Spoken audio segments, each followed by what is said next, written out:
The least I can do is protect you from the wrath Magrin has intended for me.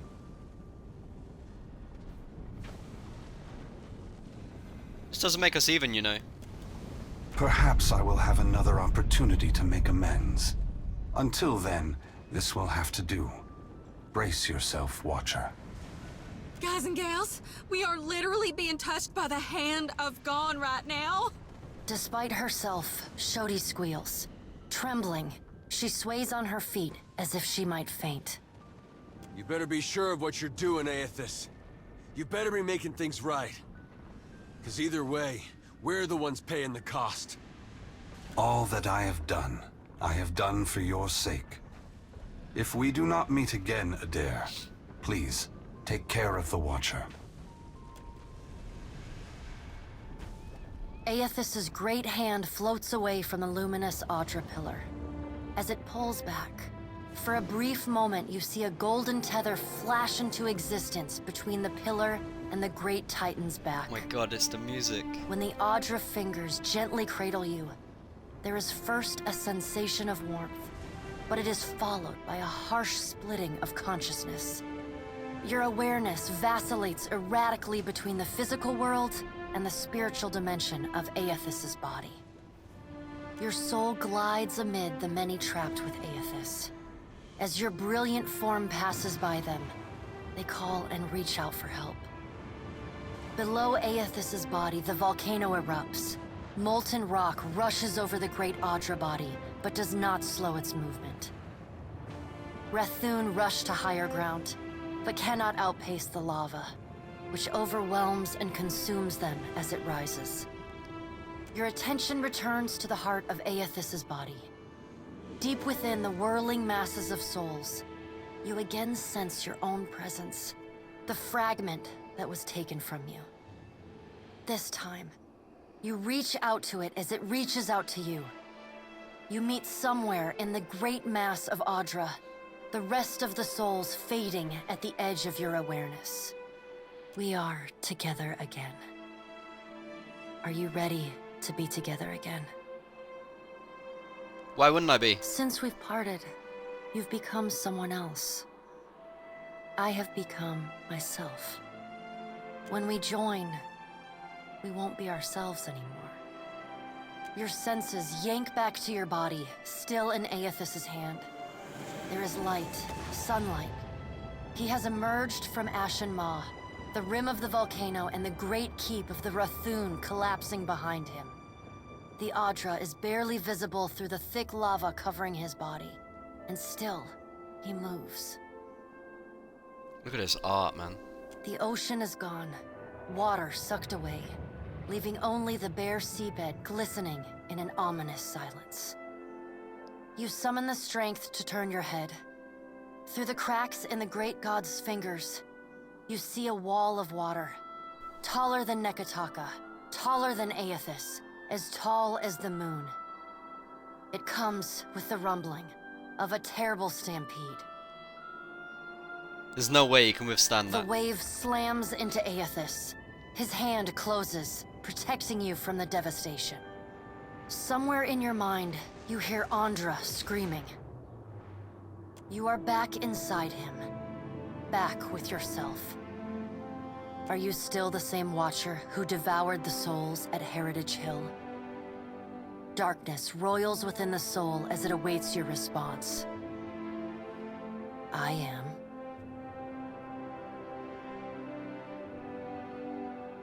I don't know.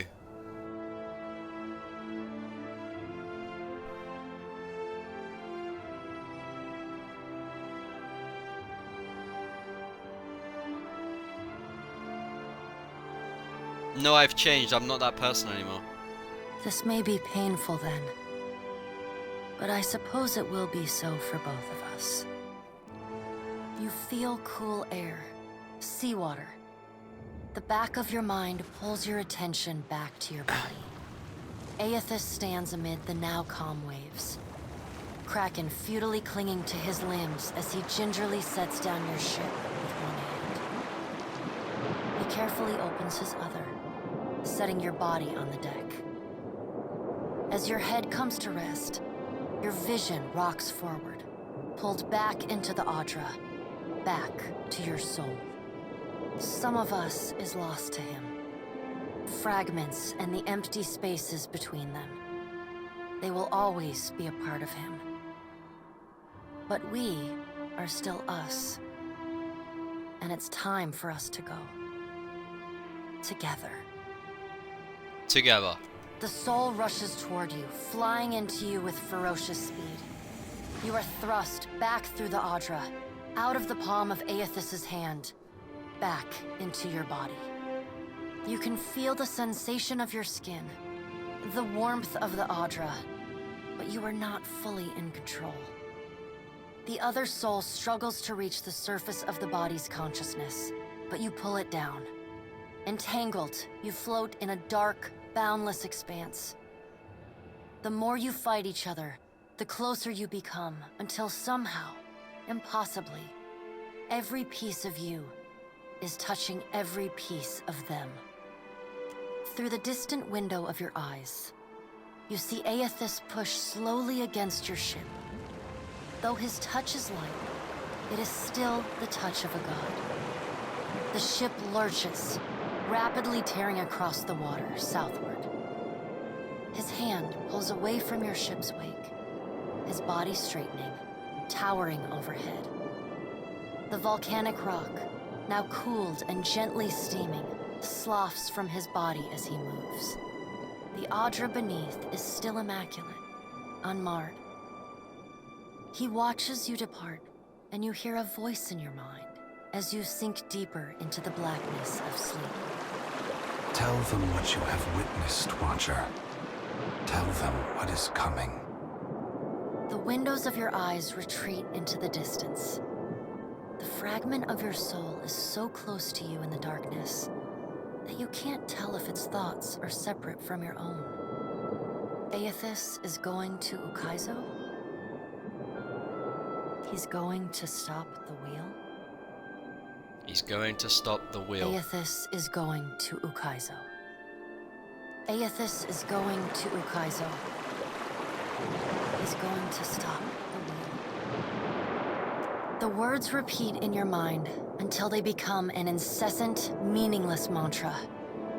Involuntary meditation in the emptiness of your unconscious. When the words finally dissolve and become part of the darkness, you see a pinpoint of light. You no longer sense the other soul. No longer sense the person you were before Aethys touched you. You swim toward the light. As you come closer, the light becomes two blurry spots of radiance. You settle in behind your eyes and feel your lips already moving, mumbling. Around your body you sense familiar scents and sounds, voices raised in shock and alarm. You take control of your mouth, opening it wide and drawing a great breath. Oh, man. Oh, man.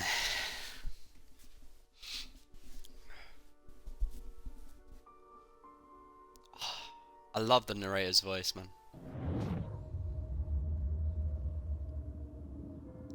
Wait, where are we? Are we simply going to wait? What if she never wakes up? Are those frilled collars stuffed in your ears?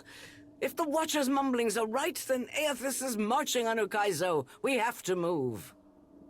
He's seizing power from the very gods who betrayed him. Destroying the wheel to make sure they never come back. It's a coup, and we have to muster the strength to stop it. The unraveling of Kohopa from Tangaloa is our greatest test from the gods, I say. We must live to deserve the world they make for us. Why is everyone here? Ah, you're awake. Welcome back, Watcher. Your arrival in the wake of the eruption at Magrin's Teeth was alarming. You shared a great deal while you were asleep. We aren't sure what to make of it. I will choose our next voyage, Akira. No more volcanoes. Join our talks, I say. Rational discussion will gust away the ominous smoke rising from Ashen Maw. The Deadfire is no stranger to cataclysm. We can survive by cleaving to a shared purpose, a greater good, Akira. For what else did the gods place us here? We who have ships and resources enough to make a difference. What we need is brass. Rawatai has ships and cannons aplenty, but the only way I'm sending them is if... She breaks off at the boom of a door slamming open. Commotion echoes from the entrance hall. As everyone turns towards a noise, her hand strays to a gun. Sound of approaching footsteps grows in volume as a courier scrambles into the throne room, panting and glistening with sweat. His mouth opens and closes like a fish, gasping desperately for breath. Ships have formed the blockade around Queen's Berth. Their commander demands parley with Serpent's Crown. What?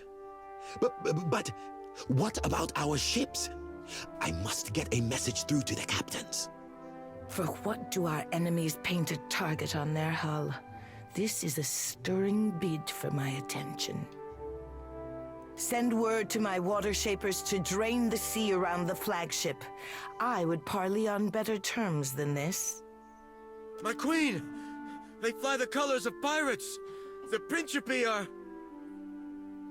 Well, what have we here? Hey, it's Captain Aldous!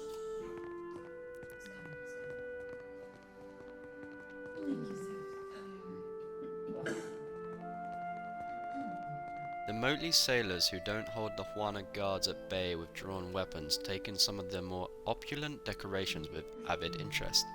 One pirate separates out from the fold, sauntering boldly forward. Forgive me, lovesome, but it looks like you're having a party. A rather fine one to which you didn't invite me. I mean, I would have loved to, but, you know, we couldn't speak about anything else anymore. You painted vagrants are a plague on my tribes. Why should I not hang you from the walls of my garden? You should be asking yourself how they got in here in the first place. Oh, I do love when they squabble. But I'm here for neither pleasantries nor entertainment. We've bigger fish to fry. Or should I say gods? A determined-looking guard inches closer to Aldous from the edge of the court. Without looking, the Principi captain swivels her pistol to aim straight at his chest. Now everyone just calm down. I promise we won't fire on you at this time. Unless firstly provoked. That is, until once we've safely absconded from the city back to the high seas. Then all bets are off again, aye? Yes, well, if you have a point, pirate, I suggest you reach it quickly. We're supposed to take a bunch of pirates at their word? Right you are. However, I'm here because I've got questions, ones that can't wait. And the Lovesome Watcher's the only one likely to answer them nicely.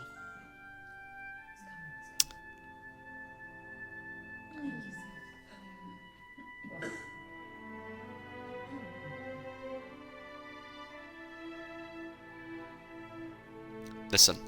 Perkamplanka, this is nonsense. I have no intention of letting Ukaizo fall into the hands of plunderers and thieves. Ukaizo? What's the lost city of gold got to do with a god on a rampage?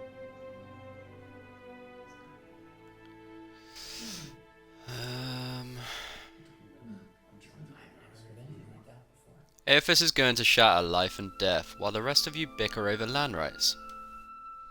Well, fuck if that doesn't put things into perspective. But what's that even mean in the long run? Folks who die won't be coming back again.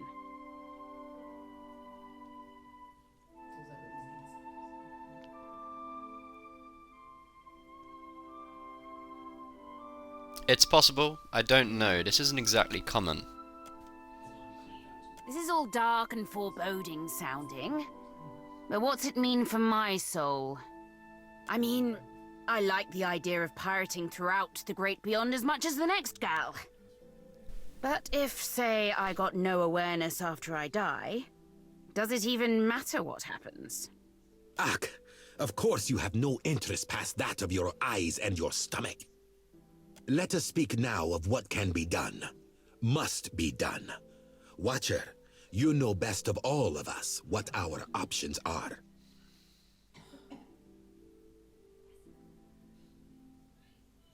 More answers could become apparent when we land on Ukaizo. The Huana made compacts with the gods on Lost Ukaizo. Anything can happen on the shores of our ancestors. I say it is a place where mortals can reach beyond themselves, do freely what animancers struggle to dream. We have to act quickly. Defending Ukaizo is the highest priority. Our ships are fast and well-equipped. We could sail to the edge of Ondra's mortar. See if Aethys' passage opens a way through the storms. Of course, finding Ukaizo once we're through is another matter.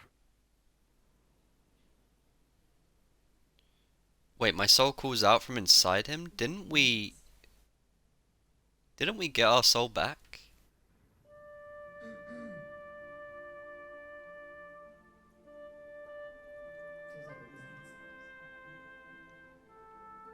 If you can get me through Ondra's mortar, I can take you to Ukaizo. That's so. You just might be able to save us. We speak of collectively sailing for Ondra's mortar, but this crown will not support any plan that involves a single outsider ship landing on the shores of Ukaizo. It is for this moment that the gods test me. Anyone who seeks to cross Ondra's mortar will learn that the gates of Ukaizo are the end of compromise with the Huana.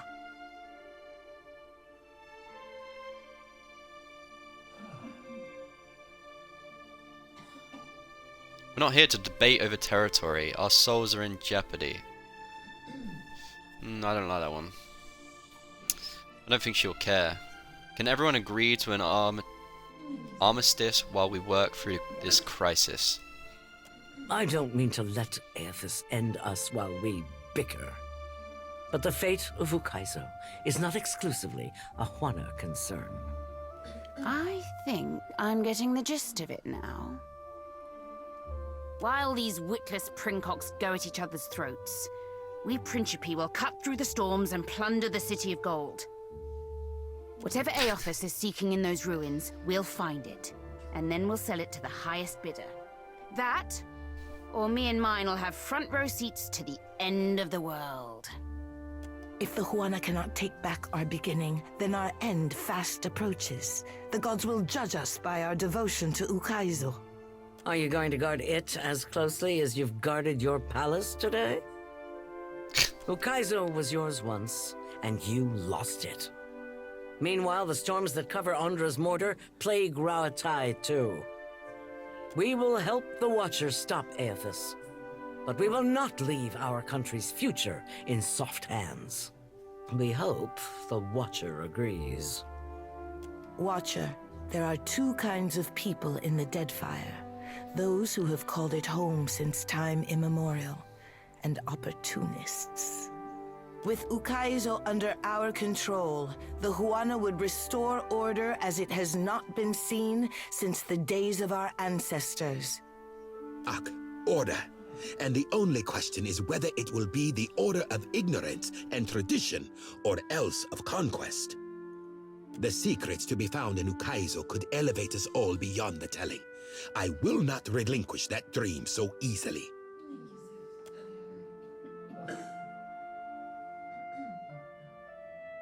Watcher, I say the time to play at freelancing is at an end. Any of us could get you to Ukaizo, but only one of us will stand by your side. Okay, this is it.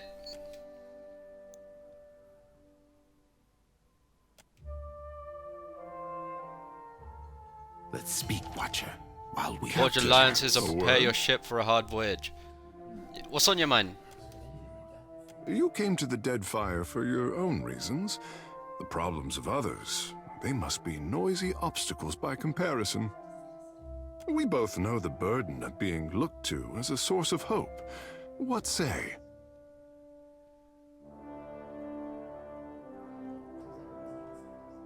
I don't make light of the trust others place in me.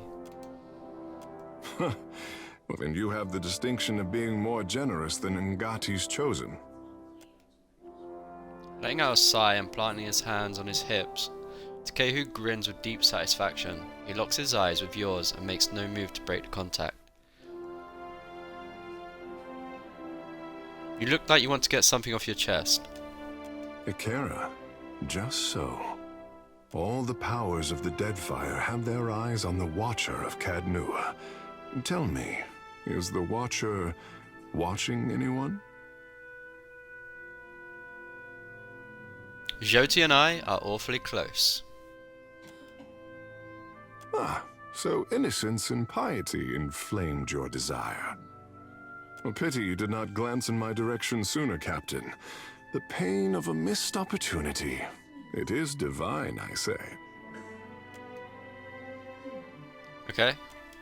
What say, Cap? Ahoy, Cap. Oh. Bend your ear a tick. Shody seems a right fine lass and all, but, well, she asked me to pick around in the forts. Told her I didn't see nothing. I bounced right off of her. But that were a lie. You should tell her the truth. Seraphim winces, his hand moving to his forehead. Aye. We're afraid you might say something akin to that. I touched her mind for a second, but felt something pull me in and keep me trapped for what seemed like days. I ain't seen its like before. Sometimes, old sorts get nightmares so that I can't bunk around them. But they usually ain't this flavor of apocalyptic.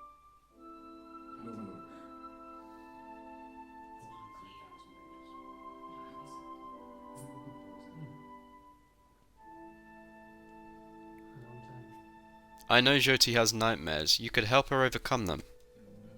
Right, fair point, Captain. We all deserve a fighting chance against our demons. And mayhaps I can help the lass stack the odds in her favor. Anyone else? No? Okay, dude. The coming storm. I can find the Valiant Train Company headquarters in Queensburg. Headquarters of Tijuana are at the Kahanga Palace in Serpent's Crown. So can we only pick one? Only a capable ship could survive the journey through Ondra's Moor, and one of the great powers vying for dominance over the Deadfire might assist you in this goal. If all else fails, outfitting the ship independently would be better preparation than none at all. Forge alliances or prepare your ship for a hard voyage.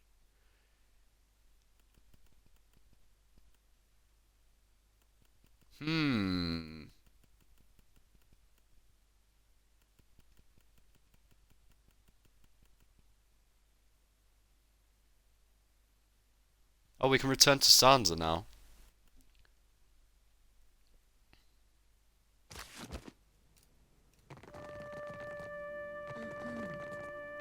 I don't know. I say it is not every day that a ship pulls into port from Margaret's teeth. You are not too singed, I hope. Our enemies scramble for Kaizo, dropping all pretense of strategy in their panic and haste. I have questions about you and the Huana. Ikera, both topics I know well. I want to know more about Ukaizo. My sister would say that Ukaizo is the birth canal of the tribes, and we are destined to return and discover ourselves again. Ask Onikaza if you would know more. She is the family historian. I am the family arsenal. What do you think of your sister's role? We agree on much, I say. The prosperity of the Huana, our burden to appease the gods. In the trading companies, Onikaza sees Worika testing us, weighing who deserves the Isles. I see Ngate sending krakens of gold and iron against our ship, but arming us with a single harpoon. Okay. I don't... My turn. Like, I know what I'm doing. Why does this keep happening?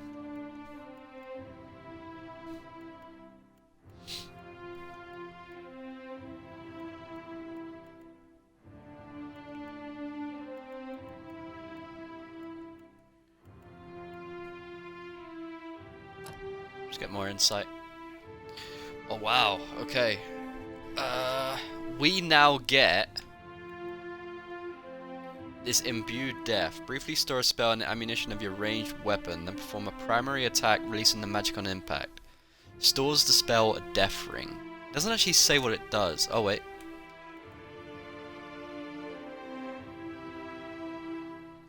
Calls a black ring of necrotic energy into being that spreads out in all directions, causing corrode damage to enemies it touches and potentially destroying those that are near death. Yo.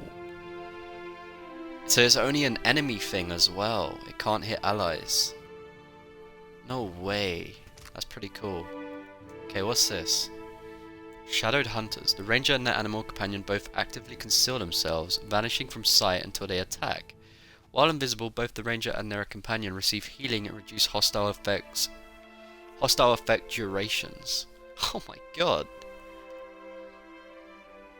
The ranger fires a powerful unerring shot with their ranged weapon, striking all characters in a line with increased damage and penetration, as well as enfeebling them. Oh my lord. Enfeebled for 3 rounds.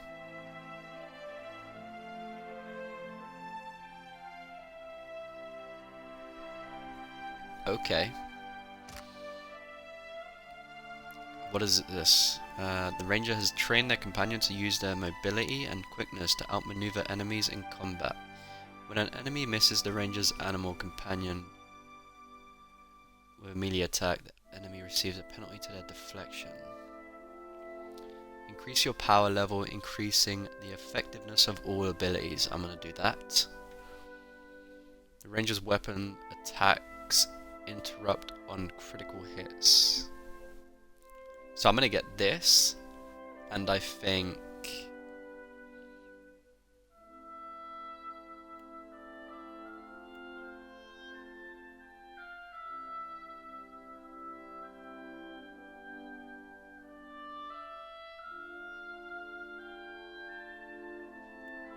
this one, Heartseeker. Yep.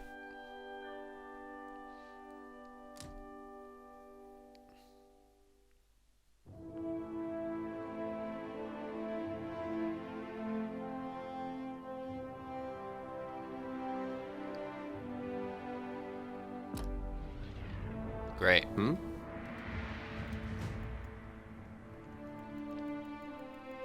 More survival. Get another 2 points. Great. What are these? Okay, Inspired Strike. After the strike, receive the acute and swift inspirations temporarily. The fighter makes a primary attack that gains bonus penetration and lowers the target's armor ratings. That's amazing. The fighter interposes himself or herself between incoming attacks and nearby allies. The final damage total of any attack against a nearby ally is cut in half, with the fighter taking the other half as raw damage. I'm gonna get this. What is this?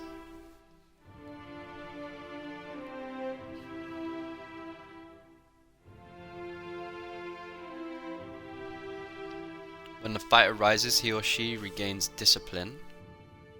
Increases your power level. The fighter's empowered attacks gain bonus hit to crit conversion. I'm gonna get this.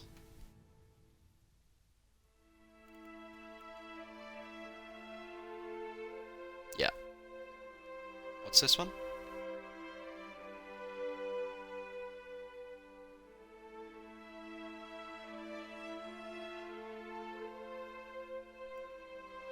Actually, oh damn.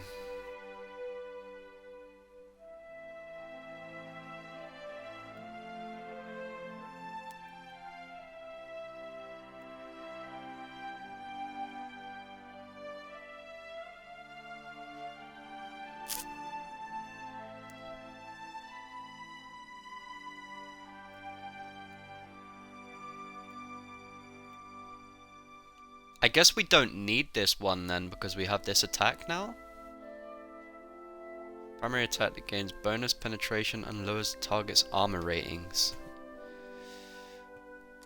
Yeah. Captain. Captain.